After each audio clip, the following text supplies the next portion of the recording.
All right, y'all, good morning.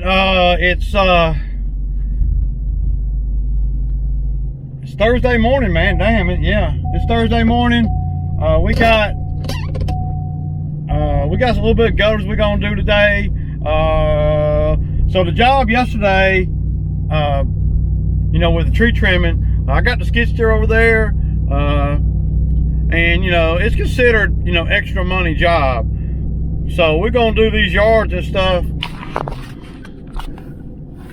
So we're gonna do these yards and stuff first. Cause it ain't extra money if I ain't getting that, if I'm missing out on everything else. So Christian is following me. We got a Christmas tree. I got a Christmas tree on the trailer that I'm gonna take down here to my wife's office, so she can put it up.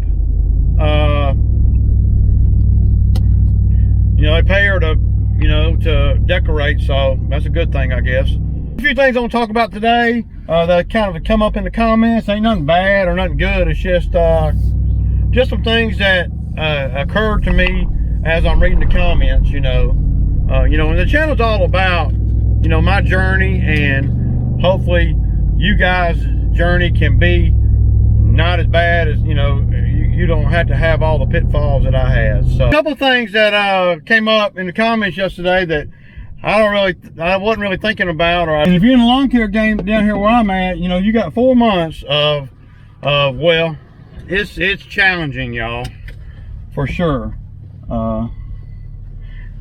And you have to be, you have to be aware in the summertime when you're making a lot of money out here. You got to be thinking, the whole time about the winter, because guess what, the winter's coming. You can't avoid it, so you have to prepare all summer long. And just some things that I have done in the winter to get by.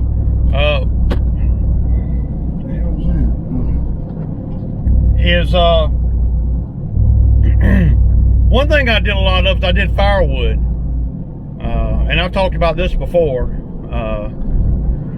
I did firewood. I did a lot of stuff because it was all about building customer base, right? Building relationships with my customers. So I let my customers know, especially in the beginning when I had 25 or 30 customers, where I would identify things that I could do that they would pay for.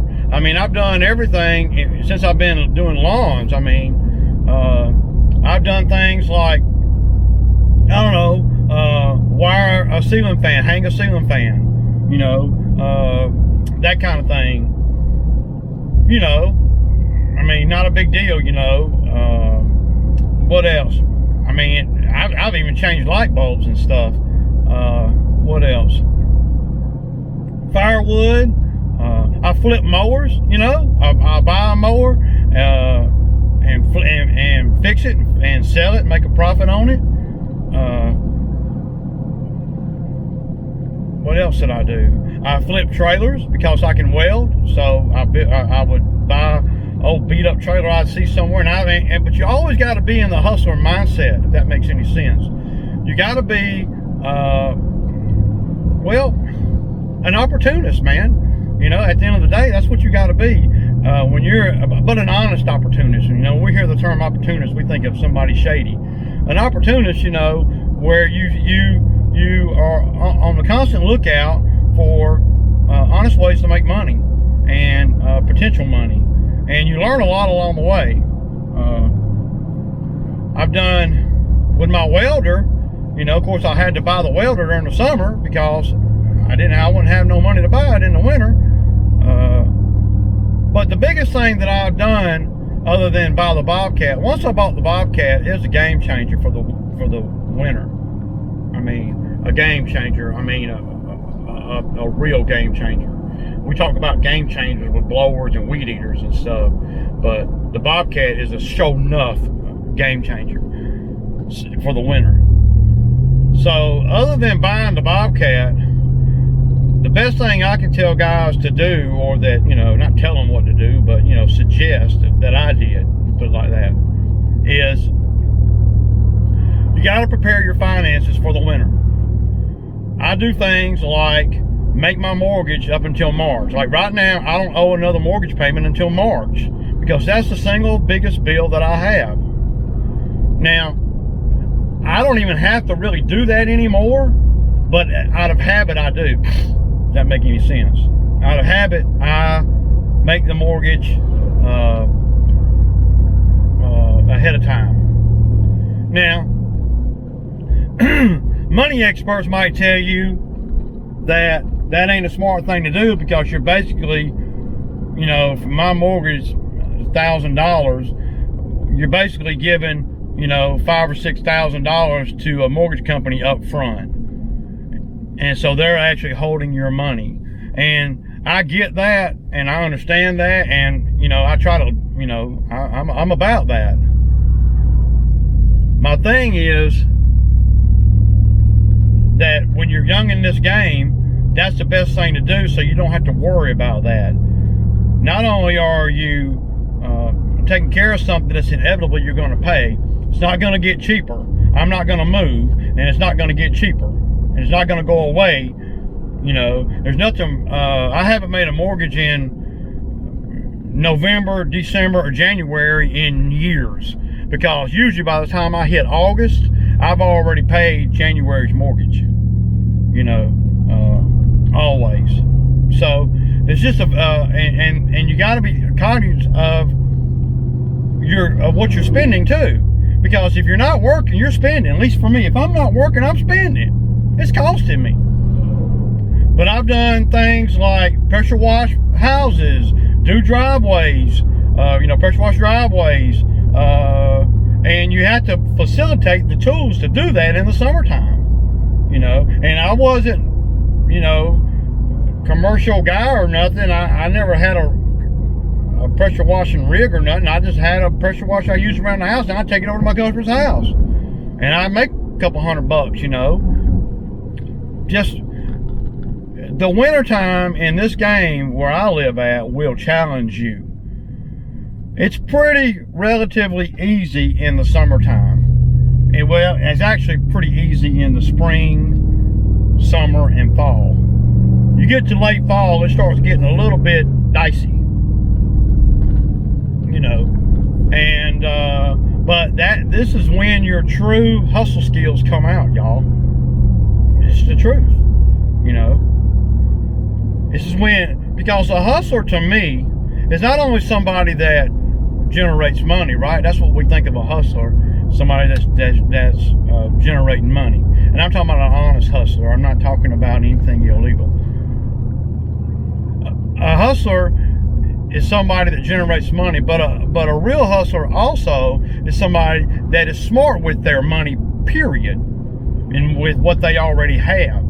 See, by me not having to make a mortgage until March, well, dude, that's a load off. That's a load off right there, man. That's a load off my back. That's a load off of the thinking process, you know. It is. So if you do that or something like that, it doesn't have to be that, you know. My goals used to be, okay, I want to pay my mortgage until January, and I want to have $10,000 set aside. That was my goal, you know, in the very beginning. And I would reach that goal in the beginning. In the beginning I would reach it, but like I said, I wasn't savvy with money like I am now.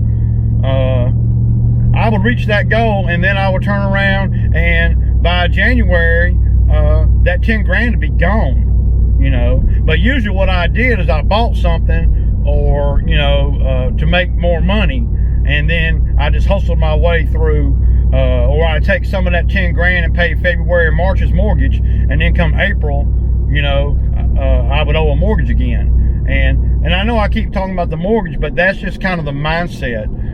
The mortgage is something I would pay ahead of time. I didn't have a truck note, you know, so all my vehicles were paid for, and this is the only vehicle I've ever financed, y'all. I ain't never financed a vehicle because I never could, because I didn't have any credit, you know. And so I know a lot of people, you know, come into this game, their credit's screwed up, or they can't get good credit, and that kind of hurts them a little bit, you know.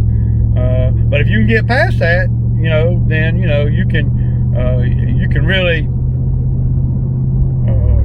do well when you don't get credit. See, when you don't get credit, or you can't get credit, you can do well because you have to do well. Like I was talking about yesterday, I didn't have a plan B. All I had was go get them, tenacity, and give a damn. And that's what made me keep going and want a life outside of working for the man, you know. And, you know, a lot of my videos are about Bo and about, you know, labor issues and me raising Cain and this and that. And that's all fine and good.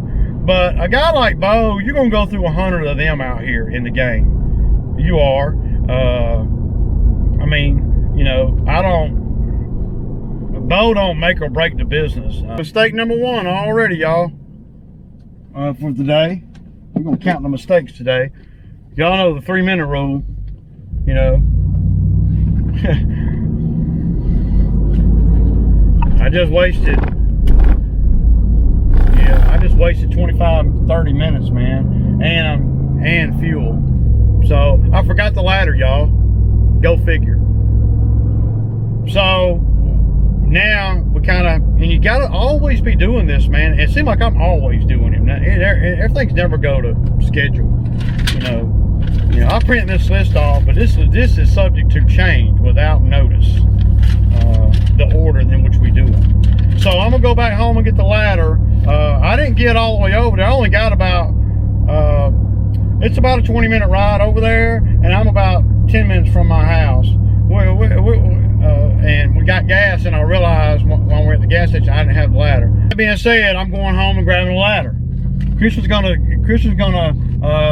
since he can't go on over there and get started on those bushes, I mean on that roof, he can go on and do one of the other yards that we were doing. Because remember, I do the yards where I do the furthest one away first, and that's gonna be the gutter job and the yard, and then I'll work my way back home. So he's gonna go on and do one of the ones right up the street from where we were at the gas station. He's gonna go on and do one of them while I go back here and get the ladder. So then by the time when he gets done with that one, then I'll be over here at the I'll be over there at the gutter job. So now I got to go back over here to the one that Christian was at to pick up the check.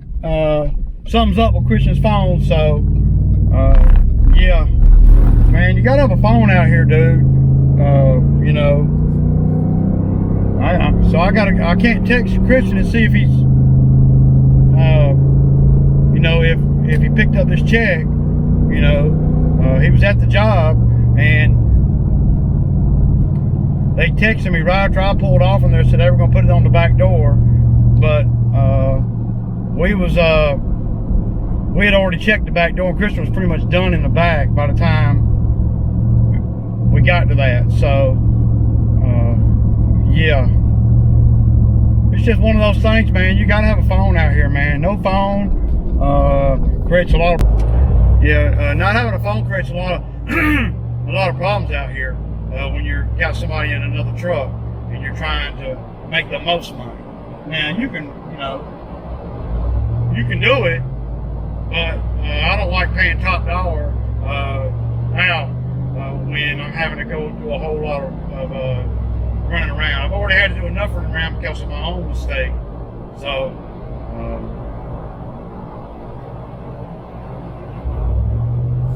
so I certainly don't want to do any more running around. And what happens is the guys that's in the other truck, they don't know how to get to a property.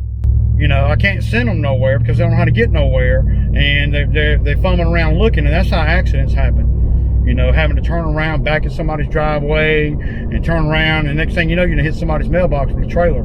You know, but you're trying to turn around and all this. So I'm glad to get the phone situation straightened out. I don't, you know, I'm a big proponent of having a phone if you're in my other truck. If you don't have a phone, then I don't want you driving the other truck at the end of the day.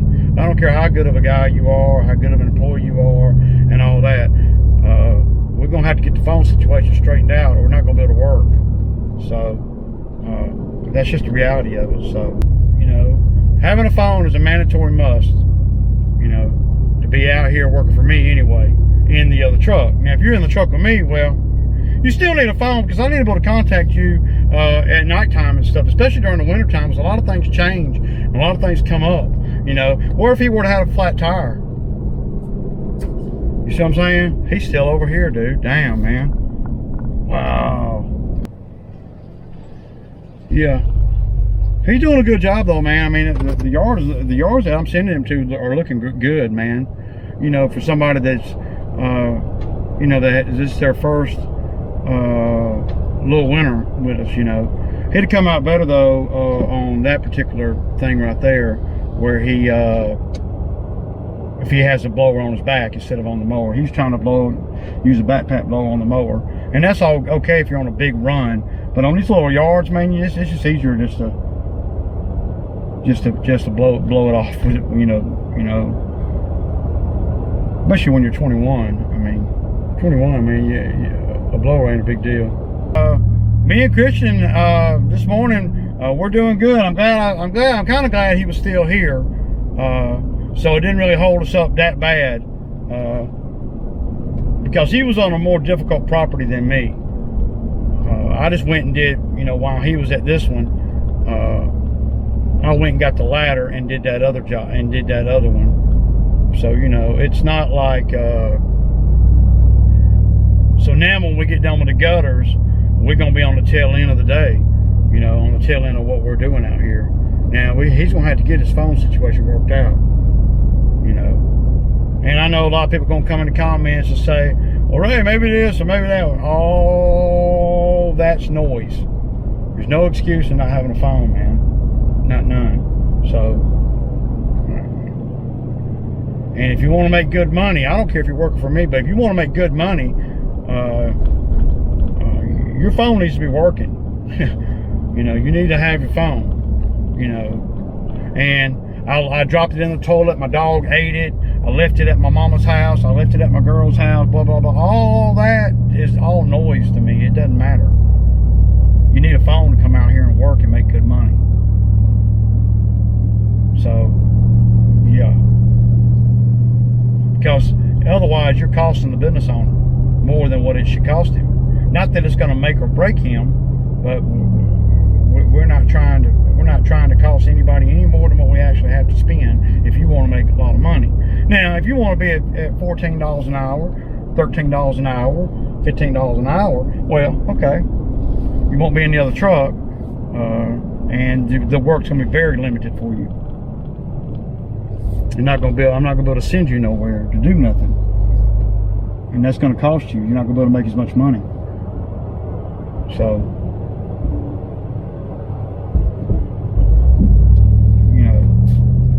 and it ain't like, these young guys come out here, they got a lot of bills. They live at home and that kind of thing. So they don't have big boy bills or nothing.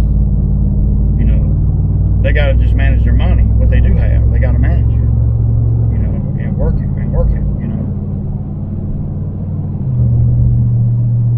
But if I was young and, and I'm living at home with moms, man, having a phone is going to be one of the most important things that I could have. So anybody can call me for work. Not only me, but especially if you're trying to start your own little gig, you can't start your gig if you ain't got no phone. Because as soon as somebody calls and and you can't answer or return a call, they're gonna move on to somebody like Ray that's got a phone and keeps a phone. It don't change numbers. It don't do anything but consistency. That's what most customers are looking for. So, but I'm sure he'll get it fixed. It's probably just a miscommunication or whatever. But when the rubber hits the road, it doesn't matter. It doesn't. And you gotta teach these young men these things while they're young instead of waiting until they're they're 30, 35, and then there'll be a bow, you know, where the phone is, you know, we're taught things, you know, by the people around us that are more experienced in life than we are. You know, for instance, you know, my father-in-law taught me that I had to be disciplined with my money. That I had to pay what I had to pay things, even if it was not comfortable for me. You know, when he would loan me money. That, you know, he taught me how to hold a dollar and make sure that I got money for gas and to run, you know, and to be able to pay my stuff, you know. So, and he's older than me, a little more life experience than me. I took it and ran with it because he was right, you know. And I didn't like it back then, you know, but I overcame it. I paid my debt, and I paid it in the way that he asked me to pay it back, which was chunks at a time. Not no $200 when I got ready, but $1,000 a month no matter what. It didn't matter about nothing, you know. It didn't matter, you know, what happened, or I didn't make no money this month or whatever. Get out there and make the money is what he'd tell me, you know, because he had fronted me the money for equipment. So you got the equipment, there ain't no excuse you're not going to pay me back. You won't charge me interest or nothing. So I learned from that, and the guys that come out here, though resistant at times, you know, especially the younger guys. I ain't really talking about both so much. The younger guys that have worked for me over the years, you know, they're resistant at times, but most of them can't take it because they wasn't raised in a way to where they had to be responsible for anything, you know. Christian's a little bit different because his dad was hardcore on him and taught him a lot of things, yeah, so I can tell that by the way he responds to things that I ask him to do and stuff. You know, he's a good kid, you know,